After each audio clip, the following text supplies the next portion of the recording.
ఆయన అంతటా ఉన్నాడు, అన్ని రూపాలలో ఉన్నాడు. లోకమునందే లోకేశ్వరుడు ఉన్నాడు, విశ్వమునందే విశ్వనాథుడు ఉన్నాడు. ఆ ఉన్నవాడు ఒక రూపంతో కనపడడానికి పరమ భాగవతోత్తములైన వాళ్ళు నువ్వు ఈ రూపంగా కనపడమని ప్రార్థన చేస్తే ఆ ప్రేమకు లొంగి ఒక రూపాన్ని తీసుకున్నాడు తప్ప నిజానికి ఆయనకంటూ ఒక రూపం లేదు. అజాయమానో బహుధా విజాయతే అంటుంది వేదం. ఒక రూపం లేనివాడు అనేక రూపములు పొందాడు. పరిత్రాణాయ సాధూనాం వినాశాయ చ దుష్కృతాం ధర్మ సంస్థాపనార్థాయ సంభవామి యుగే యుగే అన్నాడు.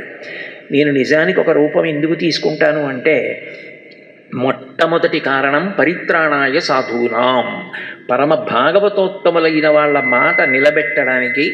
వాళ్ళు కోరుకున్నారు కాబట్టి ఒక రూపం తీసుకున్నాను, లేకపోతే నాకు రూపంతో అవసరం లేదు. నేను అంతటా నిండి ఉన్నాను.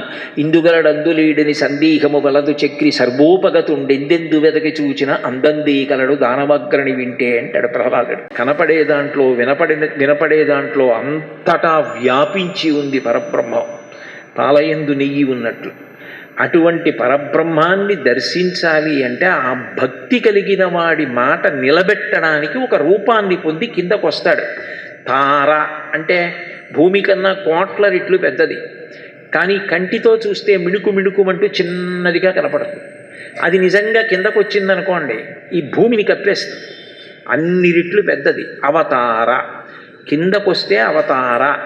అప్పుడు దాని యథార్థ రూపాన్ని మనం చూడలేం కాబట్టి అన్ని కోట్ల రెట్ల పెద్దది భూమి మీదకి దిగితే మనం ఎలా చూడగలం?